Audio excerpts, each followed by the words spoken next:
Hola, buenas noches. Buenas Buenas, noches, ingeniero. muy buenas noches, estimado ingeniero. Gracias por recibirnos. Gracias a ustedes también. ¿Cómo están? Noches, estimado ingeniero Javier, un gusto tenerle. Muchas gracias por la apertura y por la ayuda, ingeniero. Hola, Félix, con mucho gusto, con todo gusto. Bueno, ingeniero, nuestro grupo está conformado por Félix Rodríguez, Fernanda Poveda y mi persona, Tania Poveda. Esta entrevista está realizada para hacer el análisis de la situación de la empresa debido a las nuevas medidas tomadas por el gobierno y para ver en qué ha afectado y en qué partes no. Como ejemplo, tomamos de referencia la empresa Leche Gloria Ecuador. A Ok, continuación, ok. ya. ¿Puedo proceder con las preguntas, por favor? Sí, con todo gusto, claro. Gracias, muy amable. ¿Cómo se ve afectado por la situación actual la crisis de la pandemia y el impacto en la situación de recursos a las instituciones públicas? A ver, estamos hablando del entorno de Leche Gloria, cómo se ha visto afectado, ¿no es cierto? Sí. Ok, a ver, el tema de la pandemia afecta a nuestra empresa por varias aristas. Una de las principales es el cambio, el cambio de hábitos del consumo.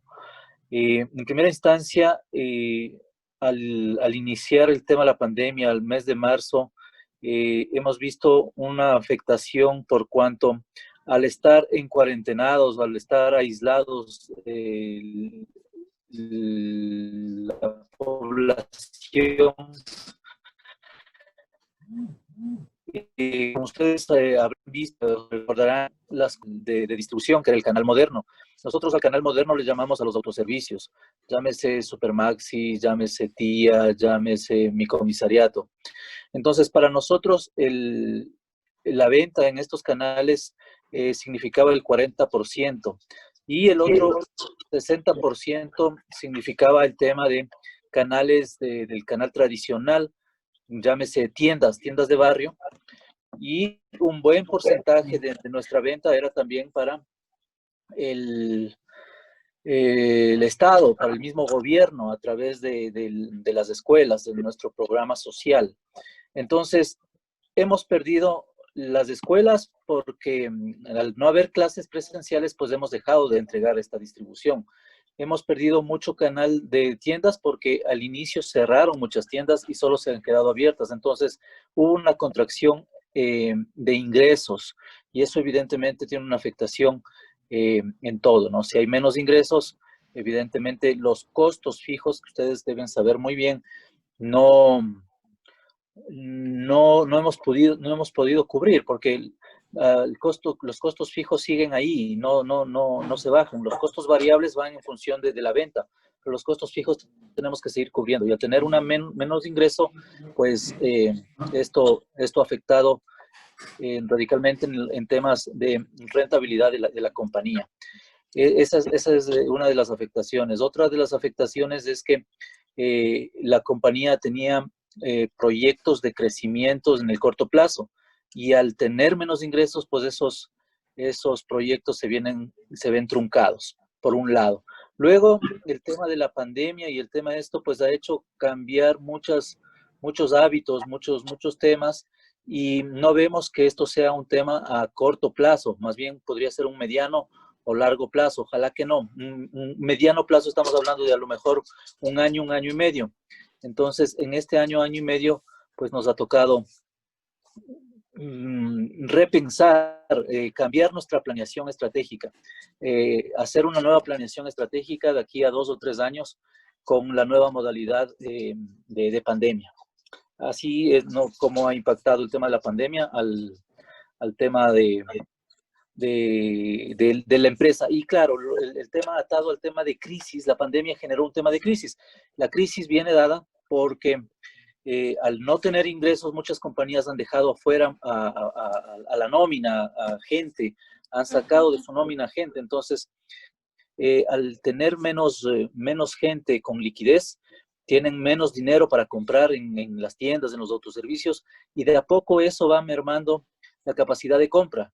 Entonces, por más producción que tengamos, las compras van bajando y eso merma también los ingresos de las compañías. Claro. Procedo por la segunda pregunta. ¿Cuál sería el efecto de la baja de precios del petróleo en el presupuesto del Estado? Lo mismo que les he mencionado en el ejemplo de la empresa privada, en el caso de Leche Gloria, lo mismo sucede con el gobierno. Si el precio del petróleo baja, el petróleo es la principal fuente de ingreso del gobierno. Si el precio del petróleo baja, tiene menos ingresos para cubrir todos los gastos que el gobierno tiene asociados, llámese salud, llámese educación, tomando en cuenta que en este momento la salud es la parte más importante y están dándole prioridad al tema de la salubridad.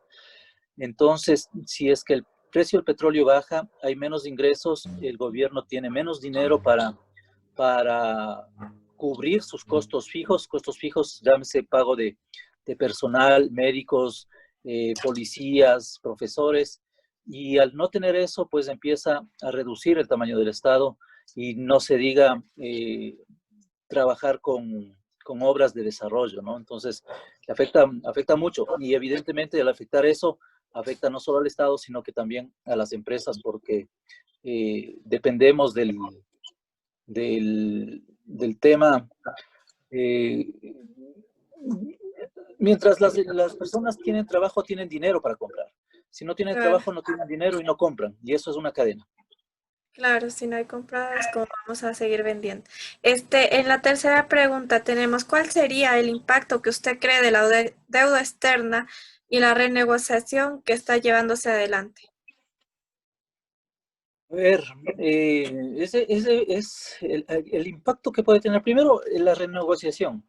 Si es que una persona, una empresa, un país está endeudado, no puede pagar ni los intereses ni el capital y no puede generar obras, no puede generar más ingresos, no puede seguir si está muy endeudado. Entonces, la estrategia de renegociar la deuda me parece una buena estrategia, siempre y cuando no afecte los temas básicos. Es decir, no puedo pagar una deuda si es que no voy a pagar a mis profesores, si no voy a pagar a los médicos. Entonces, me parece una buena estrategia para que podamos tener como país un poco más de aire y un poco más de dinero para soportar por lo menos el tema de pandemia y en el largo plazo seguir pagando. El tema es que esta deuda tiene que ser negociada en el tema de que en el largo plazo no nos afecte y no tengamos una deuda a 30, 40 años, sino que tengamos una deuda que en el corto plazo lo podamos pagar sin mayor problema. Ya. La siguiente, el endeudamiento externo con los organismos multilaterales. ¿En qué condiciones y qué demandan el efecto sobre los subsidios?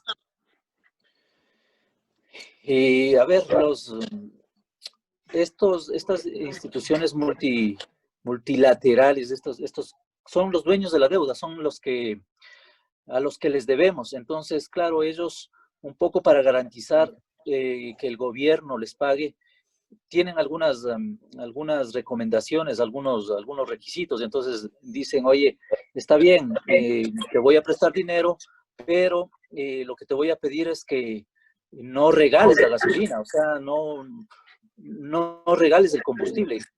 Tengo un subsidio, pero no que el subsidio no sea tan alto. Y claro, eso tiene un efecto social. El país está acostumbrado a un precio de gasolina subsidiado, es decir, lo que nosotros pagamos por gasolina o por otros subsidios es, nosotros pagamos un valor y el gobierno nos regala otro valor. Entonces, los dueños de la deuda dicen, sí, oye, ok, yo te presto plata, pero no regales la plata tampoco. Entonces, ese tema de los subsidios, contrólalo para que no te afecte a tus ingresos. Esos son los requisitos que ellos tienen y evidentemente para nosotros sí tienen una afectación porque estamos acostumbrados ya a un modo de vida con un modo de subsidios. Claro. Gracias, ingeniero. A continuación, mi compañera va a seguir con las preguntas. Buenas noches, ingeniero. Mi nombre es Fernanda Poveda. A continuación, voy a proceder con la siguiente pregunta. ¿Qué son las alianzas público-privadas y cómo se aplican en su empresa? A ver, las alianzas público-privadas, como su nombre lo dice, son acuerdos que se hacen las empresas privadas y con las empresas públicas, con el Estado, en donde el gobierno cede alguna parte o pide ayuda a las empresas privadas para, tener un beneficio, ¿no? Y claro, evidentemente después estas empresas privadas, la inversión que hagan en el gobierno, pues la retribuyen de alguna u otra manera. Por ejemplo, el tema de los peajes, ¿no? El gobierno dice, oye, empresa privada, tú construye la carretera y a cambio yo te doy el permiso para que tú tengas peajes durante un determinado tiempo. Entonces, la empresa invierte unos 100, 200 millones en construir las carreteras y eso recupera en 10, 15 años a través del cobro de peajes. Es más o menos cómo funcionan las alianzas público-privadas. ¿Cómo nosotros con la empresa tendríamos alianzas público-privadas así en ese sentido, donde nosotros nos beneficiemos de algún tema? La verdad no, pero nosotros sí trabajamos con el Estado, no con una alianza, pero sí somos proveedores del Estado, a través de lo que les comentaba, el abastecimiento del desayuno escolar para una región de las escuelas de Tungurahua, Chimborazo y Bolívar. Ya, muchas gracias, ingeniero. A continuación voy a proceder con la siguiente pregunta. ¿Cómo afectó la crisis de octubre y noviembre al riesgo del país? ¿Y cómo el riesgo país afecta al financiamiento internacional? A ver, hay una afectación terrible al riesgo país. Mientras afuera nos vean que estamos peleando, que no podemos controlarnos, que destruimos el Congreso Nacional, que destruimos la Contraloría, pues los que nos financian, los que nos prestan dinero, evidentemente van a tener miedo y van a decir, bueno, este es un país de riesgo y no voy a invertir ahí. Las empresas es lo mismo. Nosotros pertenecemos a un grupo internacional y los inversores nos dicen, oye, si es que no hay una estabilidad política, si vemos que hay manifestaciones, que hay bloqueos de vías, no podemos seguir invirtiendo en el país. Entonces, esa contracción hace que el riesgo país eh, se, se ve afectado, ¿no? Entonces, complica mucho internamente para poder competir con otras empresas del exterior. Ya, la siguiente pregunta sería, ¿qué ámbitos y qué pilares se considera para establecer el índice de competitividad del país? A ver, los pilares para la competitividad son 12, si no estoy mal, en los que están, a ver, los organismos internacionales miden el entorno de las instituciones, cómo están conformadas, la salud y la educación, la infraestructura, cómo están vías, carreteras, aeropuertos, la educación superior, universidades, cómo están los mercados bursátiles, el mercado laboral, cómo se desempeña el tema laboral en el país, los mercados financieros, el tema de innovación y el tamaño, es decir, cuánto mercado tienen. Esos son los pilares que determinan la competitividad y se mide de país a país, es decir, oye, ¿cómo está la salud en Ecuador y cómo está la salud en Colombia y cómo está la salud en Perú? Y se empieza a sacar índices de competitividad y se mide entre países. Entonces, esos son los pilares que miden a nivel internacional, no solo para Ecuador, para todos los países, y a nivel gubernamental se mide esos pilares. Ya, pregunta, Inge. ¿Qué es la subasta inversa y cómo opera? La subasta inversa es una metodología de compras que se lo aplicó ya desde hace, si no estoy mal, hace unos 10, 12 años. Fue implementada en el gobierno de Rafael Correa Y no es más que una tecnificación de las compras, ¿no?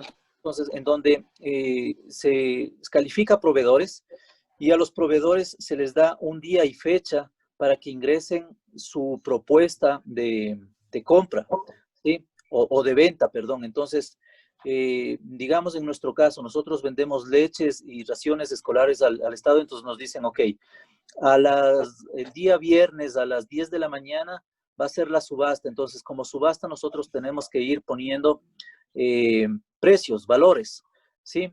Y tiene una hora de inicio y una hora de final. A la hora de final se envía la última propuesta y la subasta inversa significa, se da a entender que el menor costo, el menor precio es el ganador, por eso es inversa, ¿no? O sea, eh, al que menos ofrece, él gana, ¿sí? Entonces, una vez que se termina el tiempo, el sistema actualiza las informaciones y determina quién es el ganador, qué proveedor es el ganador. Eso es cómo funciona la subasta inversa del CERCOP. Gracias, ingeniero. A continuación voy a darle paso a mi compañero Félix Rodríguez para que proceda con las preguntas. Con gusto. Bueno, estimado ingeniero, buenas noches nuevamente. Bueno, la siguiente pregunta es, ¿qué es el cuadro de mando integral y su aplicación en la gestión de la organización pública? El cuadro de mando integral. A ver, el cuadro de mando integral es una metodología de planificación en donde se determina 4 pilares fundamentales, si no estoy mal, que es el tema financiero, el tema de procesos, el tema de clientes y el tema de recursos humanos. Esa es una metodología de planificación que utilizan las empresas normalmente. ¿Cómo funciona en el sistema gubernamental? Es la pregunta. ¿Cómo su aplicación en la gestión de la organización pública? Correcto.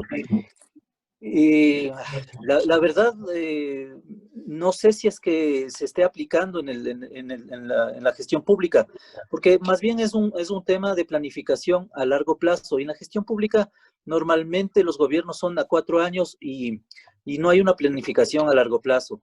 Sería genial y sería ideal que se aplicara eso en las instituciones públicas. Hablemos de un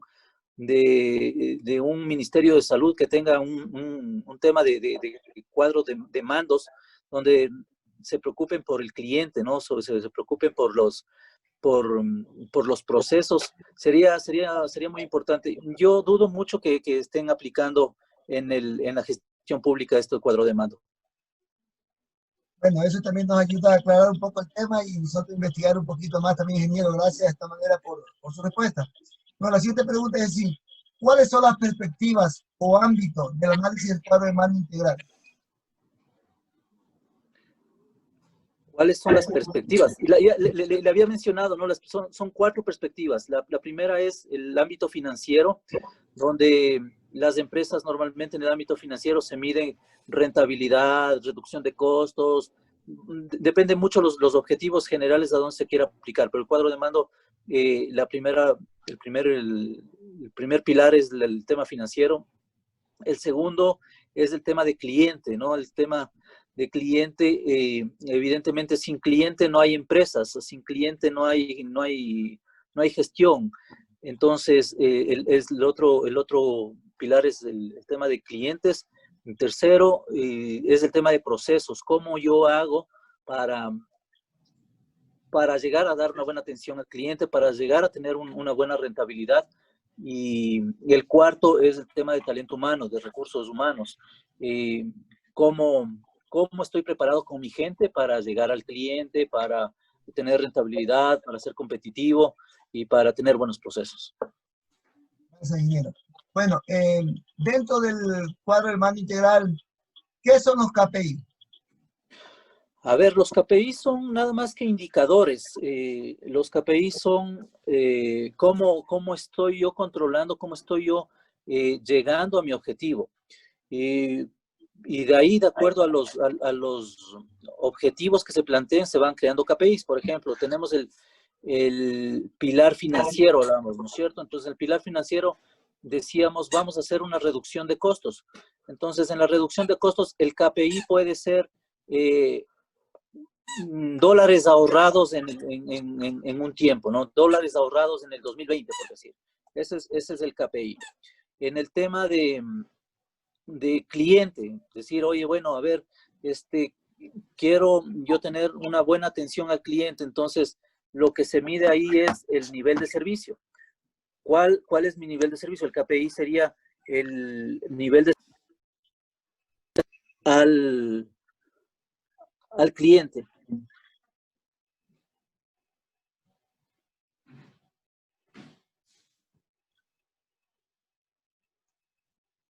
Sí, sí me escuchan, ¿no es cierto? Ya, ahí sí, Sí, ahí sí le le escuchamos. escuchamos. Ya, entonces les decía que los indicadores van de acuerdo a los pilares y a los objetivos que se vaya teniendo. Entonces, en el pilar de procesos, es decir, el KPI puede ser cuántos procesos o procedimientos he gestionado en un periodo de tiempo. Y en el tema de gente es el clima laboral, por ejemplo. ¿Cómo está mi gente? ¿Se siente bien? ¿Está cómoda? ¿Está tranquila? Y todo eso son indicadores de gestión que se va controlando. Esos son los KPIs. Gracias, ingeniero. Bueno, ¿cómo está aplicando la prospectiva en la organización pública? La ¿cómo era la pregunta? Perdóneme. Ya. ¿Cómo se está aplicando la prospectiva en la organización pública?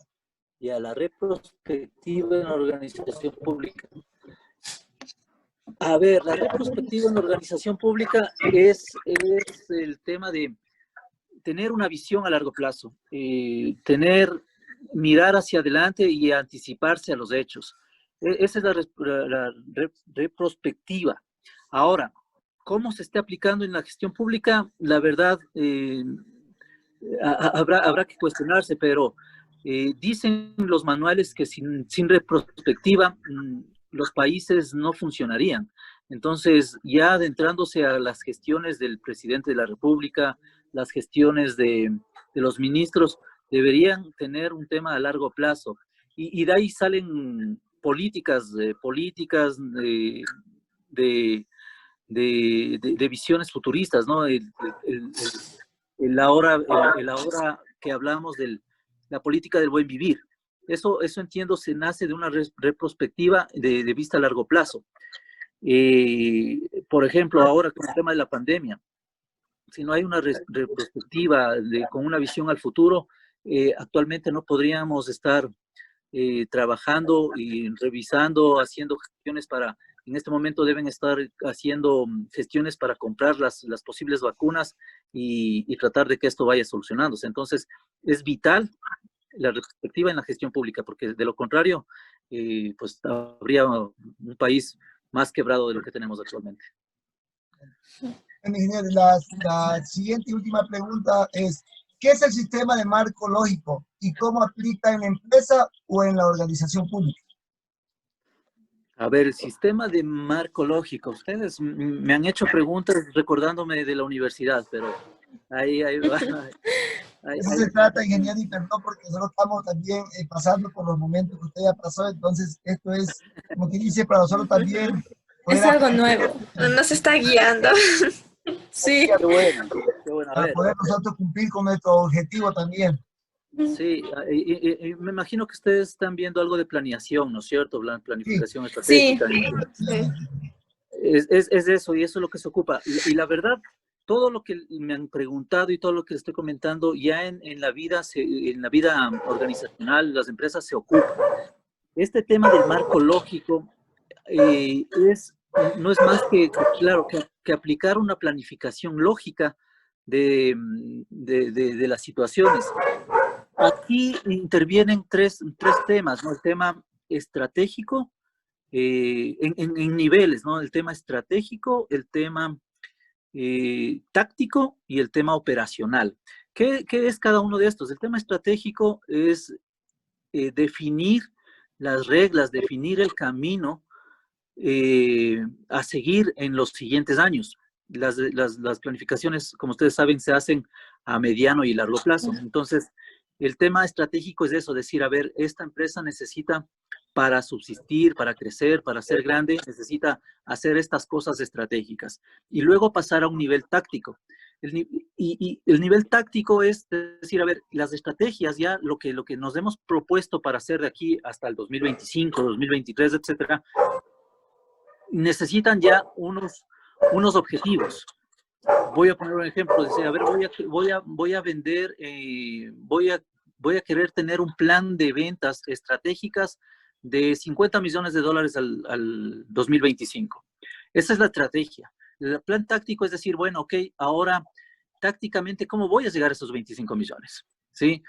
Voy a crear una entrega tienda a tienda, voy a crear un canal de distribución, voy a crear tiendas de barrio, voy a ponerme una cadena de distribución. Esa es la táctica, ¿no es cierto?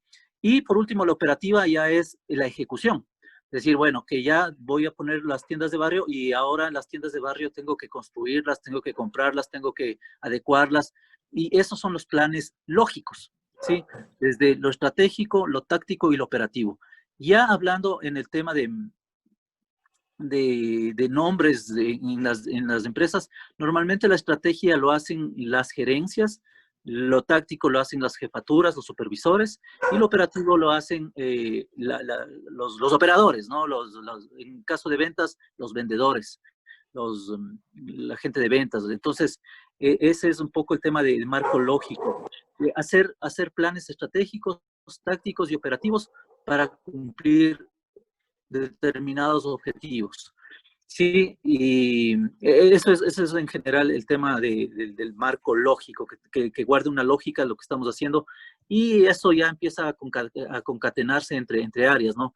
Los planes con las actividades, con las visiones, con las misiones, y eso se va concatenando, y por eso se llama el marco lógico. ¿Cómo se aplica eso en las empresas? Les he dado ya un ejemplo de cómo se puede eso aplicar en la empresa privada. En la empresa pública, no sé si tenga mucha aplicación, pero por lo que les decía, ¿no? En la administración pública, el tema a largo plazo casi que es un poco complicado, salvo que se trabaje en políticas generales y cambios de constitución.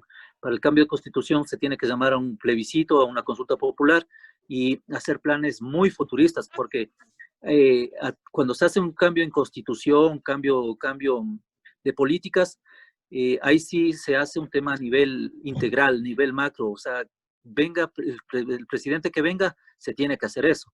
De lo contrario, los presidentes pues tratan de administrar públicamente las instituciones mientras dure su mandato. Bueno, estimado ingeniero, no queda más que de nuestra parte agradecerle. Gracias por habernos, nosotros poder haber adquirido parte de su conocimiento, mucho más de una persona que ocupa un cargo gerencial de la empresa y que elabora. Entonces, lo que usted nos transmite es algo que realmente sucede porque usted conoce los temas. Y muchas gracias, ingeniero, estamos muy agradecidos. Bueno, le cedo la palabra a la coordinadora, la señorita Tania Poveda. Muchas gracias, Félix. De mi parte, ingeniero, le agradecemos por el tiempo que nos ha prestado. Sabemos que es un hombre también con responsabilidades, llega de su casa y nosotros le venimos a molestar. No, no es ninguna molestia. Gracias a usted nos ha aclarado las dudas, nos ha guiado y tenemos más conocimiento para poder coger, impartir y tener un poco más despejada nuestra mente con nuestros ingenieros que nos dan clases en el instituto. Gracias de antemano. Sí, la verdad, muy buena explicación. Yo creo que esto sí nos va a servir de mucho a nosotros porque en sí, como nosotros estudiamos a distancia, a veces hay dudas que nos queda, pero usted nos la despejó, o sea, nos explicó tan bien que... Con los ejemplos y todo eso, relacionándose con lo que va de acuerdo a su empresa. Sí. Me alegro mucho y estamos a las órdenes. Cualquier cosa, pues no duden en llamarme. Ahí Félix sabe dónde localizarme y Cuando lo requieran, estamos a las órdenes. Gracias. Bueno, Para el gracias. próximo semestre, por favor. Todo gusto. Ha sido un todo gusto, ingeniero. Un gusto. Gracias, Gracias, ingeniero. ingeniero. Buenas noches. Una buena Buenas noche, noches. gracias. Gracias. Gracias. Hasta luego.